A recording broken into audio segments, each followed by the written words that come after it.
One deal. Now, Sarah Carter will join us along with the informant's lawyer, Victoria Tunsing. But first, we get to tonight's breaking news opening monologue. All right, brand new tonight, we have even more text messages from Trump-hating FBI officials Peter Strzok and Lisa Page. Now, Senator Ron Johnson has put out a report that is raising questions about President Obama's potential involvement in Hillary Clinton's email investigation. Now, during a September 2nd, 2016 exchange about creating talking points for former FBI Director James Comey to give to President Barack Obama, Page writes, POTUS wants to know everything we are doing. All right, so what exactly did President Obama want to be briefed on? Now, sources close to Strzok and Page, they're telling the Wall Street Journal tonight that this message they sent doesn't have to do with the Clinton email probe and instead was talking about possible Russian interference in the election. So, in light of the new Strzok text, well, we need to know what investigation did Obama want to be briefed on? It's why tonight we have two very simple questions for Barack Obama and, frankly, everyone else involved in this scandal. Take a quick look. What did the president know, and when did he know it? All right, that was Senator Howard Baker. That was during the Watergate investigation, asking very important questions that President Barack Obama and others now need answers to. They got to answer to everybody. We did reach out to Obama's spokesperson. We didn't get a comment from all of them. And by the way, shocking.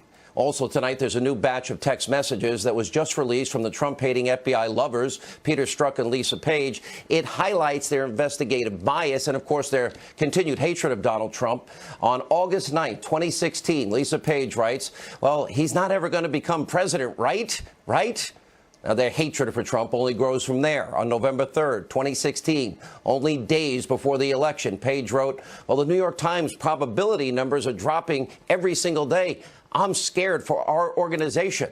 Now, the Senate report notes this is likely a reference to the New York Times election forecast, which showed Trump gaining ground at that point in the election. Then on Election Day, November 8th, 2016, Strzok then says, oh, my God, this is blanking terrifying.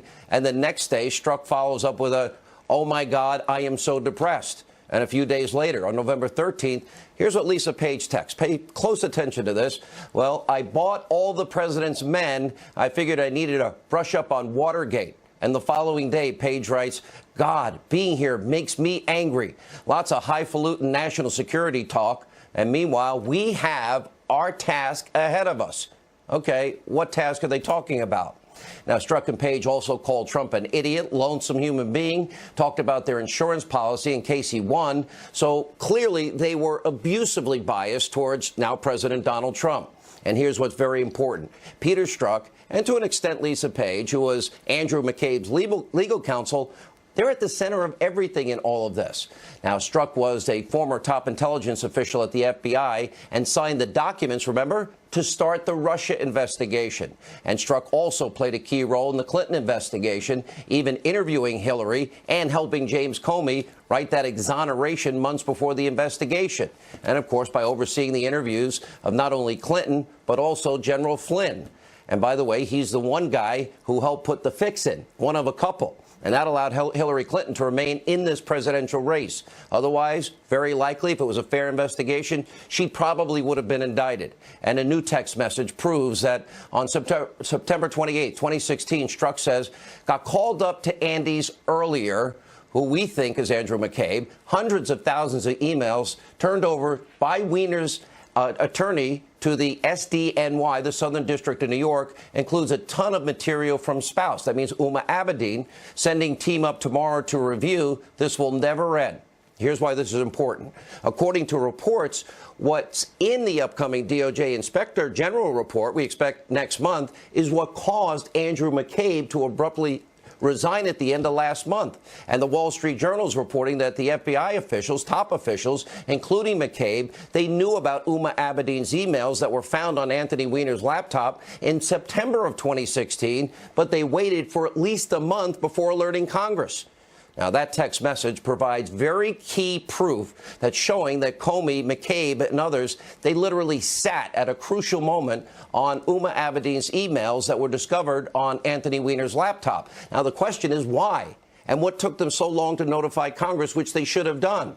Now, the IG report is due out in the spring, probably in March, and hopefully those questions will be answered.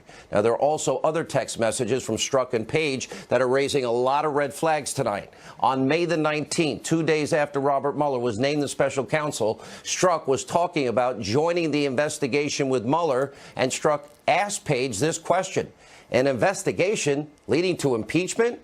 Why are they talking about impeachment? Now, keep in mind, during that same text exchange on May 19th, 2 days after Robert Mueller was named special counsel, Strzok says, well, you and I both know the odds are nothing. If I thought it was likely, I'd be there, no question. I hesitate in part because of my gut sense and concern that there's no big there. So Strzok knew from the start that Mueller would be carrying out a witch hunt pretty much. There's also new revelations about former Attorney General Loretta Lynch and her involvement in the Clinton email cover-up. In June 2016, Bill Clinton infamously, remember, meets with Loretta Lynch on the tarmac in Phoenix for 40 minutes, which caused Lynch to say on July 1st she's stepping away for the investigation and she would just accept the FBI's conclusion. Now, keep in mind, all of this is before Hillary Clinton was ever interviewed by the FBI. So after Lynch's statement that she was taking a back seat, she would go along with the FBI, and James Comey, the same guy that she said, don't call it an investigation, call it a matter, Strzok then writes to Page, oh, timing looks like hell. And Page replies, yeah, that's awful timing. And then Page later adds, it's a real profile in courage since she, Loretta Lynch, knows no charges will be brought. By the way, they hadn't interviewed Hillary yet. And 4 days later, Comey holds his press conference right after they interviewed Clinton, and that was Strzok's interview, and they let Clinton off the hook. So Page, Strzok, Lynch, Comey all knew that Clinton wouldn't be charged, and the Obama administration, in fact, was rigging it, and the fix was in. All right. Also tonight, even more evidence that the FBI lied to a FISA court using that Clinton bought and paid for dossier to spy on the Trump campaign. Now, last night we explained in depth about the unredacted details in the Grassley-Graham memo. Here are the highlights if you weren't with us. Now, the phony dossier, in fact, did make up the bulk of that FISA application. And in March of 2017, James Comey, he briefed Congress that the FBI used the dossier in a FISA application because they thought Christopher Steele was credible. So Comey, he just trusted Steele. Why bother verifying it? He didn't. Now, the FBI only vaguely referenced the dossier's political origins to the FISA court. So what they were doing was hiding the fact. They didn't tell the FISA court judge in their application that that dossier that they didn't verify was bought and paid for by Hillary Clinton. Now, the senators also accused Steele of materially misleading the FBI. Now, Steele was working on a second dossier. Remember, we told you last night, and he, in part, this takes the cake, was being fed information from the Obama State Department and Clinton cronies, Clinton associates. Wow. So they're giving, literally, Clinton's friends are giving Steele some of the information he's using in that phony dossier, but the rest of the information came from the Russian government. Remember? He was saying the government was the source for the phony dossier material. Now, Steele was briefing several mainstream media outlets, these lies and propaganda, in the summer and fall of 2016 about his first fake news dossier. And according to British court records, Steele talked to reporters, let's see, from the New York Times, Fake News, Washington Post, Yahoo News, New Yorker, and, of course, the whole network, Fake News, CNN, at the end of September 2016 about the dossier. And we previously uncovered that Fusion GPS co-founder, remember Glenn Simpson, he actually testified to a congressional committee that the Clinton campaign and the DNC were very aware that his company was contacting media outlets. They were coordinating, in other words, about the dossier, coordinating their efforts to leak these Russian lies. And also remember, the Senate report says the dossier, as we told you last night, full of information from the Russian government. Wow, there really is a Russia collusion story. Hillary, Russia collusion. Then, of course, there's the Republican House Intelligence Committee memo. Remember the highlights from that document. The former Deputy FBI Director, Andrew McCabe, revealed to Congress without that dossier, the FISA warrant to surveil would never have been approved. Now, the FISA judge was, in fact, in this particular case, never notified that the dossier was bought and paid for, again, by the Hillary Clinton and the DNC, funneled through the same law firm, which, of course, is a huge problem. And we also know that James Comey, Andrew McCabe, Sally Yates, Dana Bente and Rod Rosenstein all approved surveilling in this particular case. Now, the FBI also used the Yahoo News article written by Michael Isikoff about the Carter trip to Russia. They were using it as separate and independent source to corroborate the phony dossier before the FISA judge, except the source for the Yahoo story was, of course, Christopher Steele. So the FBI never actually corroborated the information because Steele was the source of the dossier and the fake news story by Michael Isikoff.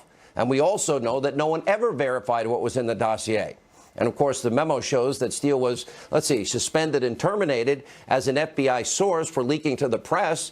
Demoted DOJ official Bruce Orr had a close relationship with Steele. And remember, Orr is the guy who had an office 4 doors down from the Deputy Attorney General Rod Rosenstein, who would later appoint Robert Mueller. And Orr's wife, Nellie, want to talk about just coincidences in life? Oh, Orr's wife was employed by Fusion GPS, specifically working on the anti-Trump opposition research. And Bruce Orr said that Steele said, quote, he was desperate, the author of the dossier, desperate that Donald Trump not get elected and was passionate about him not being president.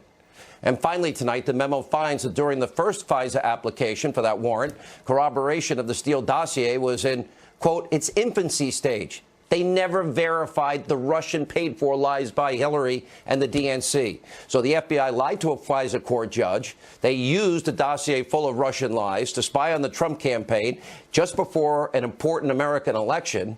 And America's powerful tools of intelligence were weaponized to spy on an opposition campaign during an election year. Now, the key people involved need to explain themselves. Here with reaction tonight, we welcome back to the program former U.S. Attorney for the District of Columbia, Joe DeGeneva, Judicial Watch President Tom Fitton, Fox News legal analyst Greg Jarrett. All right, Joe, it's a lot to absorb, a lot of information, but it's so telling and sad that this could happen in the United States of America. Give us your general takeaways from the new information today. This is now piling on in a very big way. We are headed toward a very sad ending for the FBI and senior DOJ officials. McCabe is gone because Wray knows what's in the other emails and the other text. McCabe was sent packing as a result of Christopher Wray being briefed by a number of people who have access to the investigation that's underway, which is going to lead to criminal charges against a number of people. What you are seeing coming out now in the text messages is just the minimum of what is available now to DOJ officials as they watch, sadly. Who do you think is going to get charged, Joe? I don't mean to interrupt, but who are we talking about? I believe that several high FBI officials will be charged criminally, and it is conceivable that some DOJ people will also be charged criminally. What about James Comey? I can't answer that question because too much of the information about Comey is filtered through other people. It is clear, though, that at the time prior to the election and subsequent to the election, there were a group of people inside the FBI at the senior levels on the 7th floor who decided that they were going to protect Hillary Clinton. They were going to change 302s, and they were going to make sure that she was testimonies. Explain. They were going to change 302 interview notes. They were going to exonerate Hillary, and they were going to frame Donald Trump. It is inescapable, no matter what all these people are saying at the New York Times and the Washington Post with their silly editorials. They are missing one of the great corruption stories of American law enforcement, and sad to say, it involves the senior levels of the FBI, and it is a national disgrace. One of or the biggest? I would consider this the largest law enforcement scandal in history for this reason.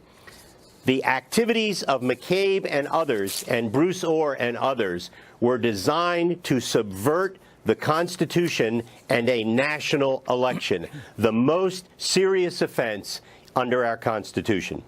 Greg Jarrett, let's start with the new struck page text that we have out today. And we're still missing the 5 crucial months, although they have been recovered. We have a lot more coming. There's 50,000 in total. So with each new revelation, it gets worse and worse for them. It surely does, and one can bicker about the meaning of some of the vagueness in these text messages, but it's abundantly clear, and today's messages just reinforced it, that there was such extreme political bias on the part of Strzok and Page and personal animus toward Donald Trump, the candidate, and then the president, that these two people should have been nowhere near the investigation. And, you know, some people have said, and I've watched them on other programs, said, well, when Mueller found out, he fired Strzok. Well, he was on the Hillary Clinton case, the lead investigator. Then he jumped to the Trump-Russia case. Then he jumped to the Mueller case. So for 2 years, how much damage did he do before he was caught? You know, let me ask you about this then. The House Intel has requested the judge to provide the FISA transcript hearings. Greg, I want to talk about the legality of all of this, because we do know that Lindsey Graham and Senator Grassley, they got a chance to look at all 4 FISA applications. That was a sort of like a footnote nobody paid attention to last night with the unredacted memo that they had. As it relates to the intel, I would think that if we ever got a hold of the FISA Corp, considering they're saying the bulk of information to allow this to go forward was based on this phony Hillary Clinton paid for Russian government dossier, I can only and they withheld all this information from the court. I've got to believe that court judge has got to be livid and furious tonight. Yeah, this is the letter that Devin Nunes has sent today to the presiding judge of the FISA court, requesting not 1 but 4 different hearings and any transcripts to determine the false misrepresentations of fact that were made, allegedly, by the Department of Justice and the FBI during those hearings. I mean, if you just look at the Grassley-Graham letter, it lays out a meticulous case of how the court was misled, deceived, evidence was concealed, but it may be even worse in those transcripts. Leon Panetta was wrong when he said, well, the Intel Committee didn't even interview the judges. I got news for them. They have no authority to do that, but they do have authority, as witnessed by this letter today, to get their hands on the transcripts of the hearings before those FISA judges. Let me go to Tom Fitton. Tom, in this whole issue, Barack Obama wants to be kept abreast of all of this, and Strzok and Page are preparing what appears to be talking points for President Obama. Wall Street Journal says it was not about the email investigation, but from earlier comments that I saw that you made, you have your doubts about that. Yeah, well, you pick. It's either about the email investigation or the Russia investigation. Either way, you see President Obama being intensely involved and wanting to know everything about either the Clinton email investigation or Russia investigation. Pick your poison in terms of presidential involvement in these sensitive criminal investigations. Now, I've always wondered why President Obama has skated really free from any serious inquiries about his involvement in the Russia investigations, his knowledge about the dossier, its origins. Remember, he's a politician, too, was running the DNC in part. Did he know about the payments of the DNC and Hillary Clinton and the dossier's use in the Russia investigations and the FISA applications? Did he know about the dossier's use, I would think, to justify unmaskings? These are questions that have to be asked of President Obama. This president is being criminally investigated about his communications with the FBI director about a criminal investigation. Why isn't there similar inquiries into what President Obama was doing?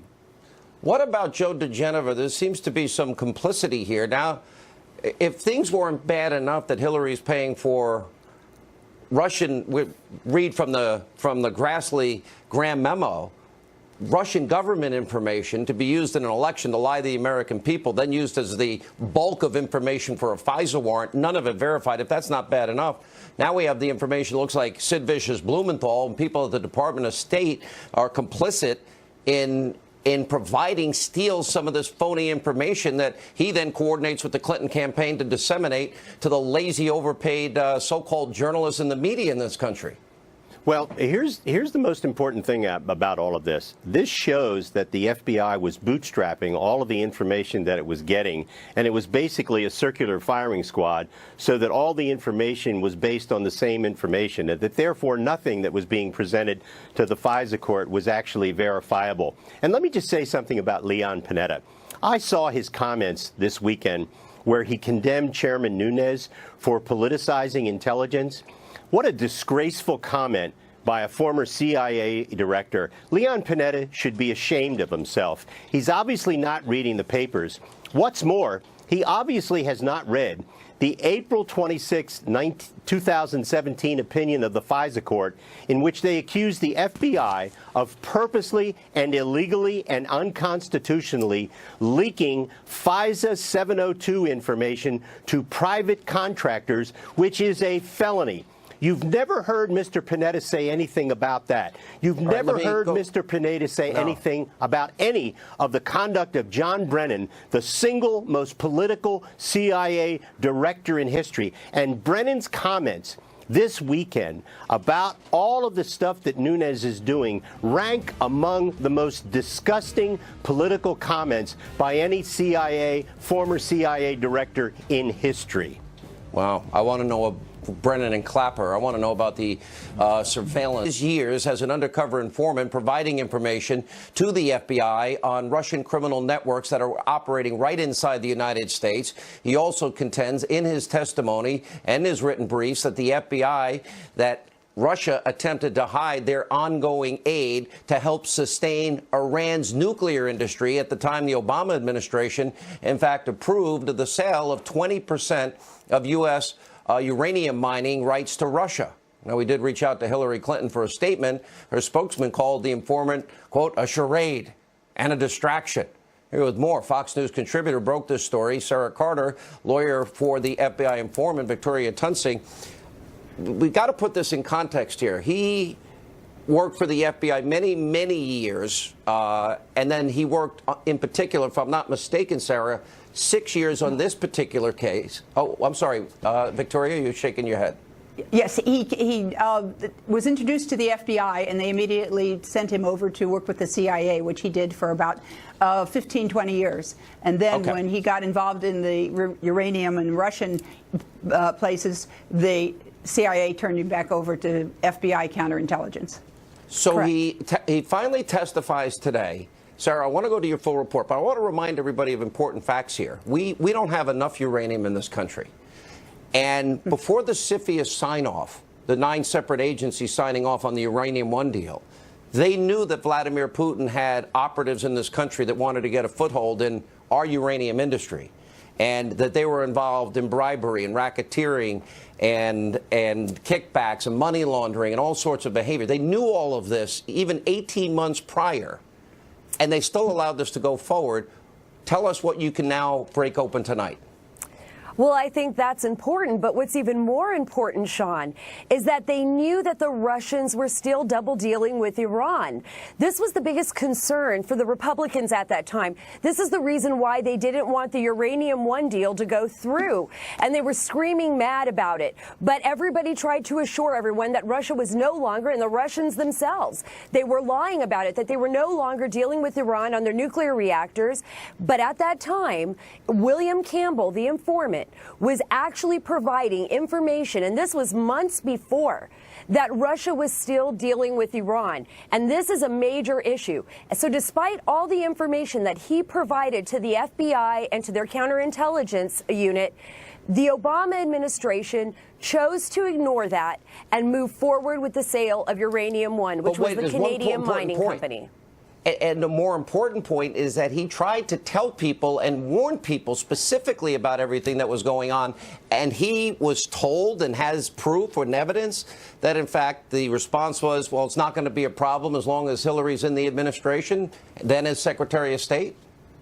Yes, I mean, this is exactly what he was testifying, and I know Victoria will be able to speak more to his testimony today, but this was what he was testifying to those committee staffers who were questioning him, that the Russians were consistently bragging about their relationship with the Clintons and that they would be able to move this through the Obama administration without any trouble.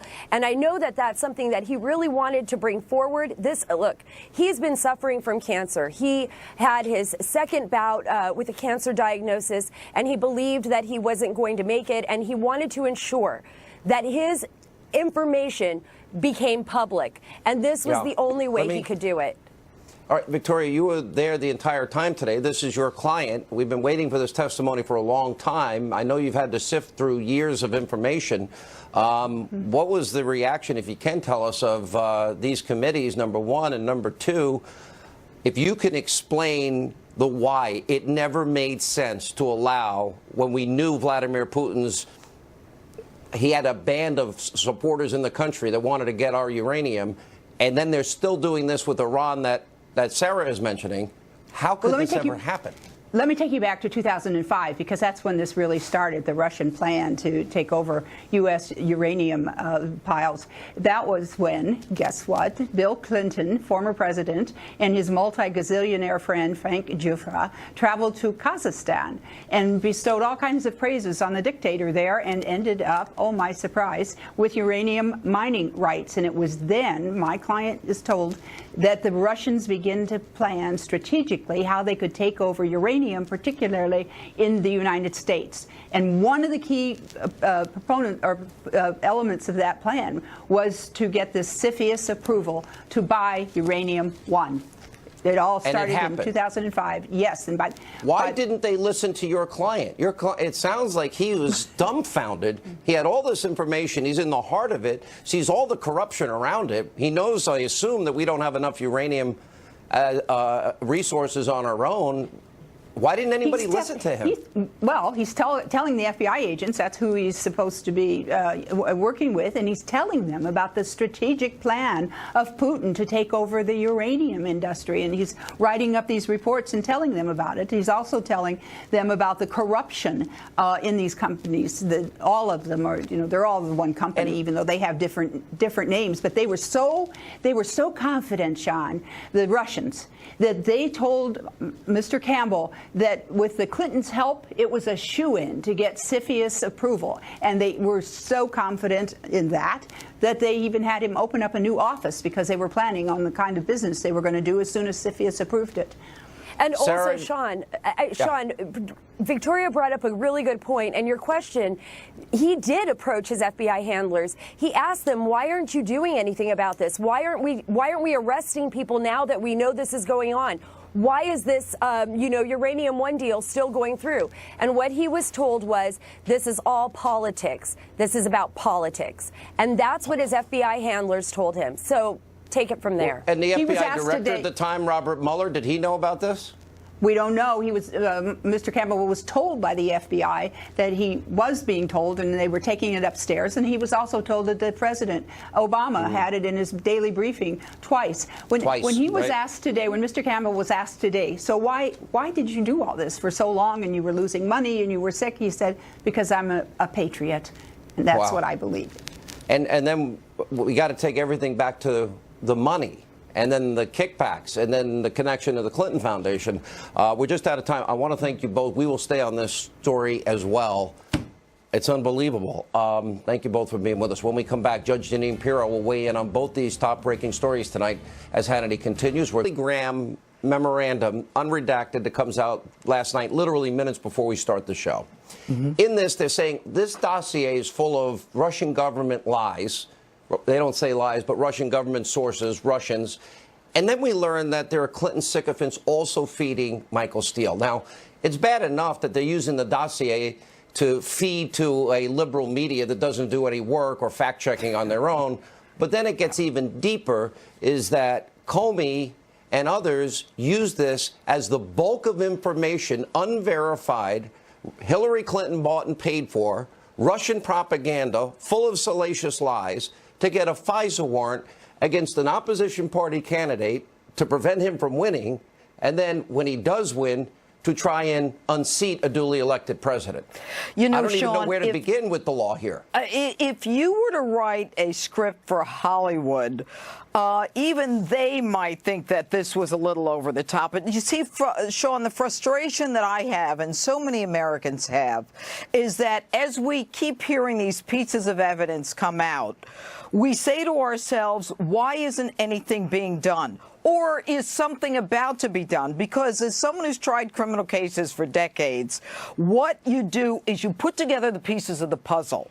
And now we know that President Obama, shock, lied to us when he said, I'm not involved in anything involving the FBI and the DOJ. No investigation am I involved in. And of course, you've got these two FBI lovebirds do we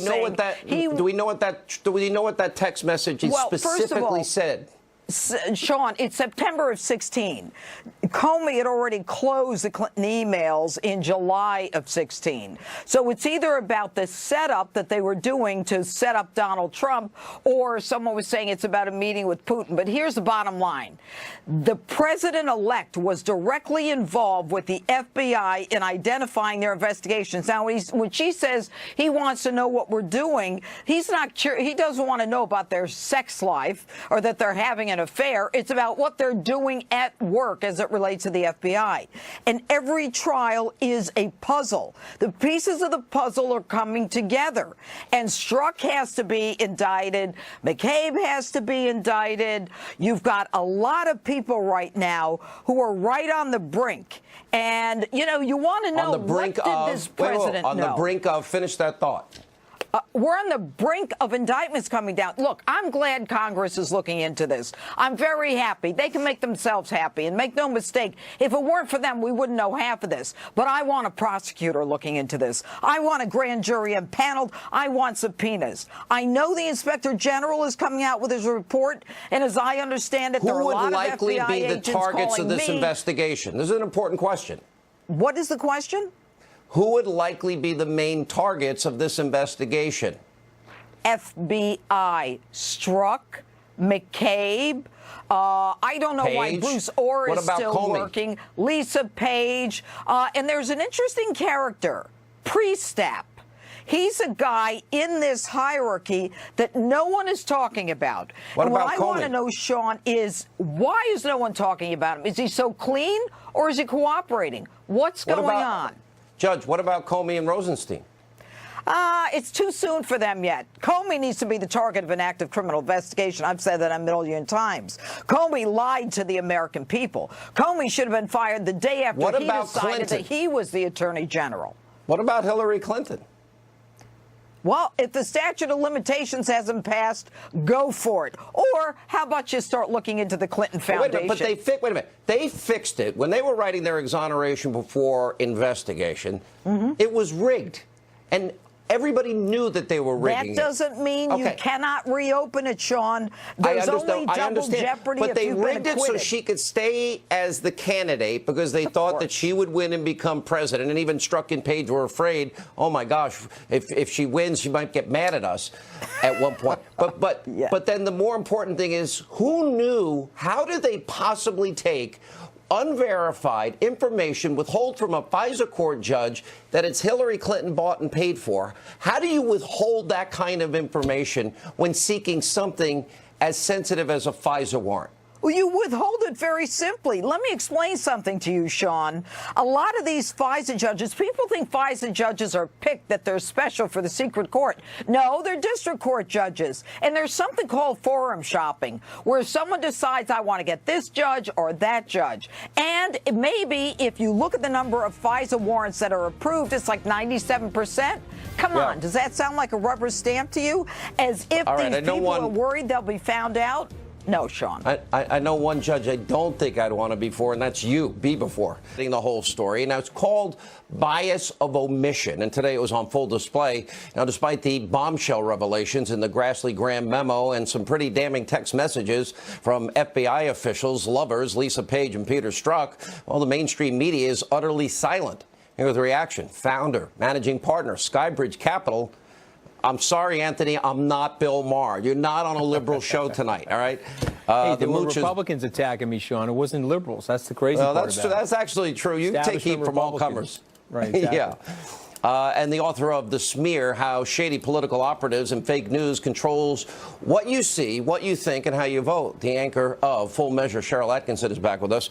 All right, Anthony, to me, I think Joe DeGenev is right, and I've been saying it. This is the biggest corruption scandal in the history, perhaps, modern-day politics. It is so makes Watergate look like stealing a Snickers bar. The problem with it, you're calling it that now, but we still got another 10 layers to drill into and rip off more skin. And so once you get really, really deep, Sean, it's absolutely uncontrollable. And so what's going to happen now, they're going to make a pincher movement. You should read the manifesto, the best-selling book by Cheryl Atkinson. She'll describe to you what they're going to do to everybody. They're going to flatten up everybody, dehumanize them. They're going to try to criminalize the process of finding out the criminals. And it's a nightmare for the American people. But I'm glad you're exposing it, Sean. You're doing a big service, a patriotic service. And you're protecting the president who honestly won the election despite all of this nonsense that was happening in the politicization of these agencies. In many ways, Cheryl, you have been a victim of all of this. It was almost a year ago on this program, we broke the story right here with Sarah Carter and John Solomon, who've done phenomenal work about how, yeah, they got a FISA warrant against Donald Trump. Donald Trump tweets out that, oh, they wiretapped me, and the media went crazy. Turns out everything and much more, we've been literally unpeeling layers of an onion here with real facts and information. The media's gone with a story about Russia-Trump collusion with zero evidence for a year, and they, by omission, don't cover these stories. Why? Well, just to amend one thing, I don't know that they had a FISA warrant directly on Donald Trump. I haven't seen evidence that they did. They may Carter have Page used in the Trump. Right. Go ahead. They may have used warrantless techniques. There's all kinds of ways. I was told even before Donald Trump announced for office that intel officials, and I was told this by insiders, have sometimes been using bad information to bring to the FISA court to wrap up other people that are the true targets that they can't get a warrant against, but to wrap them up in incidental targeting different ways without maybe a direct warrant. Isn't that what happened to General Flynn, based on what we know? Isn't that what happened to poor General Flynn? Of course. Yeah, I mean, I think from what we know in news reporting and what we've learned since then is that they, under the auspices of listening to a Russian official, the ambassador from Russia to the United States, they then accidentally captured somebody who may have been allegedly their true target and someone that they hoped would lead them to mischief. The bottom line is you've got one presidential candidate that pays for a phony Russian dossier. None of it's verified. And she's also, Christopher Steele's being fed from Clinton's own associates. Then they don't tell a FISA judge the facts of who bought and paid for this phony dossier that's unverified, and then it's used to get a FISA warrant. And you're right about incidental unmasking and leaking raw intelligence. And the media, for the most part, there's been a blackout. Isn't that true? I think there has largely been a lack of curiosity and a lack of accurate and thorough reporting on one side of this issue. There's been plenty representing one viewpoint, but very little on the other side, except to the extent that it debunks. And I think that part of the reason for that is there is a much bigger scandal under the surface, and some people know this, which is, in my view, not that they were going after President Trump perhaps during the campaign, but why? Because unlike what they thought would happen if Jeb Bush were elected or Hillary Clinton, there are some inside the intelligence community who've been there for more than one administration who feared that Donald Trump could bring in people who would peel back the layers and see the allegedly improper and illegal surveillance techniques they've implemented for a long time. So deep state, Anthony Scaramucci, deep state gate. Yeah, but I mean, my question to the American people is how much longer are we going to tolerate this? My question is also to every one of us out there that see this happening. How do we deal with these people, Sean? Because Cheryl, myself, and you all know how ruthless they are, how diabolical they are, and they'll stop at anything to stop honest people from uncovering them. Well, you mean like what Chuck? Well, Anthony. Yeah, exactly. What Chuck Schumer said, they'll get you 6 ways in Sunday, and what this guy on fake news CNN saying they're going to win. Yeah, exactly. That monster on that was saying that we're around for 100+ years and you're around for 13 months. This is sort of nonsense. The American people have to understand that their government is there to serve them. We are not here to serve the people that work in the government. They are our servants, and they need to be held accountable for the nonsense that's going on right now. Last word, Cheryl Atkinson. Well, I think there's much more to come, and we should be looking at the big picture, not necessarily all the minutia that distracts us. All right, guys. Thank you both. Mooch, good to see you. Welcome back, my brother. We appreciate you coming on. Cheryl, good to see you, too. When we come back, time for our video of the day featuring America's least favorite lovebirds, Liberal Joe and Liberal Mika. cringeworthy duo. Well, yesterday the pair had an extremely bizarre, very awkward exchange on air. So in tonight's video of the day, we compare the real-life Joe and Mika, Dr. Joe, Dr. Mika, Liberal Joe, and their Saturday Night Live counterparts. Take a look. You know what? I think you're right. You're always right, though. Can the Trump administration figure out what the Bush and Obama... Have you ever not been right, sweetie? Oh, God, don't do that. No, that's a no. That's a no. We just crossed the line. We just played that song live last night at Prohibition. Mika was there. I come because I have to. You come because I tell you to. What, do you think Noah gave you that ring? Oh, yeah, we're engaged. Andrea, what do you think about North Korea? You're a steak Florentine gal. Yeah? You gonna feed me my meat? Because you're a dirty dog? You know I am. I promise. We'll be right back. I promise we will not make you uncomfortable anymore. Okay. Don't. That is so creepy. And anyway, it looks like sometimes reality is really better than fiction. All right, time for the Hannity Hotline sound off. Hannity, this is Rocky again from California. You know, the state you hate, of course, we hate you too. Sean, you're a disgrace to everybody who ever was born on Long Island. Oh, I'm a disgrace to everybody. All right, if you have something to say, let not your heart be troubled. Just right there, 877-225-8587. All right, unfortunately, that is all the time we have left this evening. Let not your heart be troubled, because standing by to continue with the news, I got to get your opinion on Joe and Mika. Is that creepy or weird or what? What? Oh, what, Sean? Oh. You're always Hello, right. Laura Ingraham. You're always right. You're always right. You are always right. I mean, really. Donald Trump is scary. No. He's a scary man. I just can't. I can't. Joe, I love the way you play the guitar. And you sing, Joe, I love the way you sing in one key. Me. It's so beautiful. The Monkey House, yeah. That's whatever they call that stupid song. Hannity, get it right. Yeah. Get it right. It's Joe Brzezinski. Okay? It's Joe Brzezinski. Get it right. Come on, you're giving them doctorates now? Come on. I mean, I like Mika. I like Mika. You get the lead tonight on Mediaite. I give it to you. Great All right, impression. Sean. Awesome show, as always. And welcome to the Ingram Angle. I'm Laura Ingram. No more impressions. I've messed up my hair. Some explosive developments to share with you tonight. The latest text from the FBI lovebirds, speaking of lovebirds, is raising questions about President Obama's possible involvement in the FBI investigation into Russia's election meddling. And Nancy Pelosi, she promotes the Dreamers with a marathon 8-hour speech. Good for her. 4-inch heels, too. Lent has come early. Plus, Sports Illustrated uses naked supermodels to push the Me Too agenda. Don't miss our analysis and where those hashtags go. But we begin with Sid Vicious and the Clintons. That's the focus of tonight's angle. Sidney Blumenthal, the old figure from the Clinton scandals of the 90s, is back in the news. All signs are pointing to the conclusion that Hillary's political hitman with that page boy haircut was a likely source for the infamous Steele dossier. When you hear who the source, one of the sources of that information is, you're going to think, oh my gosh, I've heard that name somewhere before. Where could it possibly have been? And the foreign source?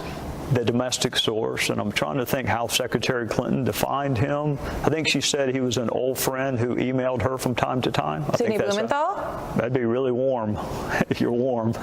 Yeah.